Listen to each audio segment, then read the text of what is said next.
হয়তো মা মরে গেল, আসতে পারি না, বাপ মরে গেল, আসতে পারি না, ছেলের সন্তান বাচ্চা কাচ্চা একটা আপদ বিপদ হলে আসতে পারি না।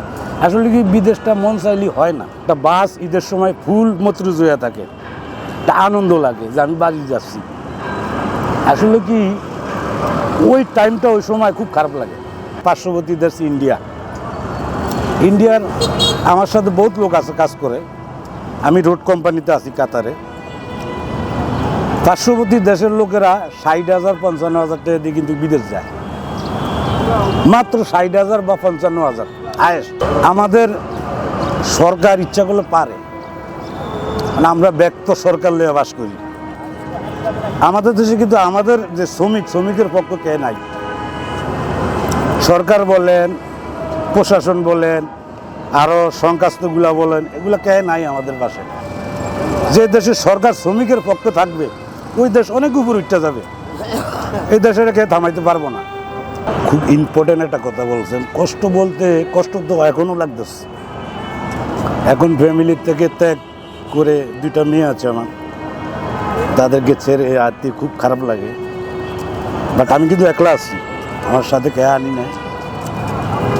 আসলে কি বিদেশ এমন একটা দেশ, মানুষ মরে গেলে কিন্তু একটা আফসোস থাকে, বাচ্চা থাকলে দূরে থাকলেও একটা আফসোস থাকে যে একটা মন চাইছি আসতে পারি না, ইমার্জেন্সি কাজের জন্য আসতে পারি না। আমাদের সরকার ইচ্ছা করলে পারে, মানে আমরা ব্যক্ত সরকার লয়ে বাস করি। যেটা আমাদের দেশ কিন্তু বেশি বড় না, 66,000 না জানি কত হাজার বর্গমিটার। এর থেকে ছোটো দেশ কিন্তু আমাদের থেকে ধনী, আবার এর থেকে বড় দেশও কিন্তু আমাদের থেকে ধনী। আরেকটা কথা বলি, পাকিস্তান কিন্তু আমাদের থেকে বহুত গরিব, অনেক গরিব পাকিস্তান। কাতারের 1 রিয়ালে আপনার পাকিস্তানের 55 টাকা, আর কাতারের 1 টাকা বাংলাদেশের 33 টাকা। তো কারা ধনী? বাংলাদেশ ধনী। কিন্তু এই যে দেখেন আমাদের দেশে কিন্তু আমাদের যে শ্রমিকের পক্ষ কে নাই। সরকার বলেন, প্রশাসন বলেন, আরও সংখ্যাস্তগুলা বলেন, এগুলো কে নাই আমাদের পাশে। আমাদের অর্থায়ন দিয়ে, আমাদের যোগ্য প্রাপ্য টাকা দিয়ে আমরাই হিম্মতের বড়াই চালাই, কিন্তু আমাদের বিজে কোনো কুডি নাই। পাকিস্তান দেখেন আমাদের থেকে কিন্তু গরিব, তাদের ফ্যাসিলিটি কিন্তু ভালো। তারা লেবারও যদি বিদেশ যায় তাদের ফ্যাসিলিটি ভালো, থাকা খাওয়া সব ধরনের সুবিধা ভালো।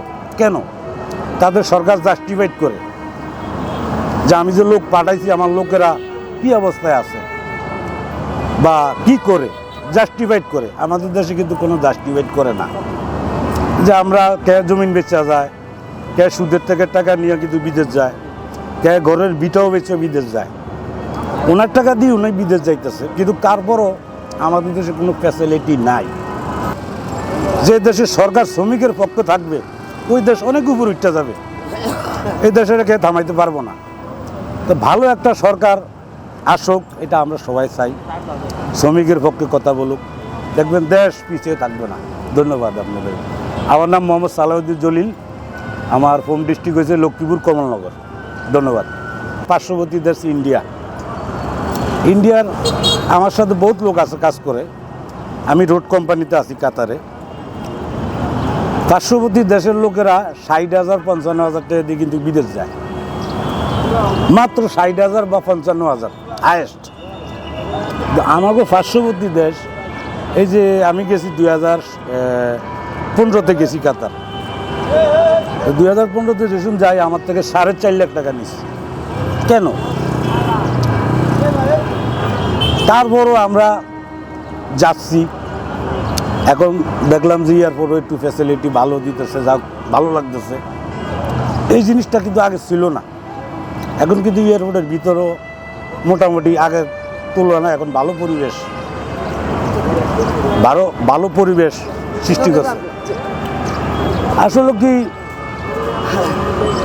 হয়তো মা মরে গেল, আসতে পারি না, বাপ মরে গেল, আসতে পারি না, ছেলের সন্তান বাচ্চা কাচ্চা একটা আপদ বিপদ হলে আসতে পারি না।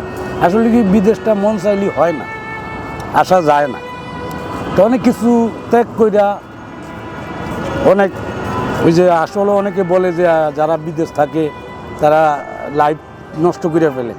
আসলে দেখেন নষ্ট কিন্তু স্বাদে করে না, অনেকে নষ্ট করে ভাগ্যের গুণে, আবার অনেকে সেটিং করিও লয়।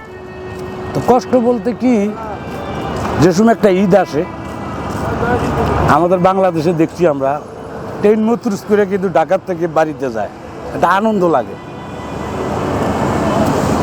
দেখেন আপনি একটা বাস ঈদের সময় ফুল মতরুজ হয়ে থাকে, একটা আনন্দ লাগে যে আমি বাড়ি যাচ্ছি। আসলে কি ওই টাইমটা ওই সময় খুব খারাপ লাগে। হয়তো দেখা গেলো মা দেখতে পারি না, বাপ দেখতে পারি না, আত্মীয় স্বজন, তারপরে একটু ঘুরতে পারি না।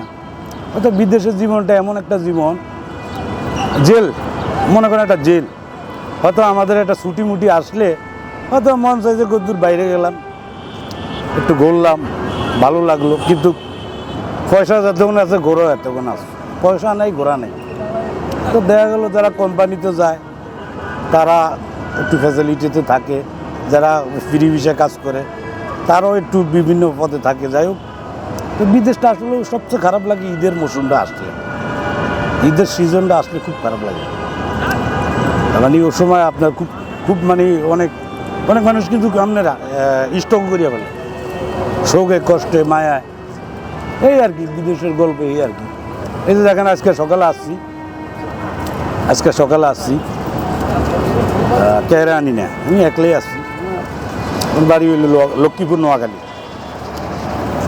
তো ফ্যামিলি নিয়ে আসলে দেখা গেলো বাচ্চা কাচ্চা কাঁদবো, নিজের কাছেও খারাপ লাগবে।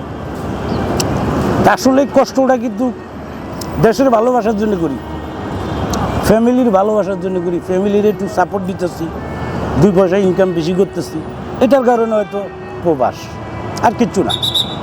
হ্যাঁ, যারা লেখাপড়া করছে ভালো, ডিগ্রি পাস, আয়া pass, BA pass, masters pass, তারা হয়তো ভালো পদে আছে, মন চাইছে 6 মাস করিয়া আবার আয়া করছে, তাদের বিষয়ে এক ধরনের ফ্যাসিলিটি আছে। যারা মনে করেন যে শ্রমিক ফাংশনে যায় তারা কিন্তু মন চাইলে আসতে পারে না। হয়তো দেখা গেলো আমাদের দেশে দেখেন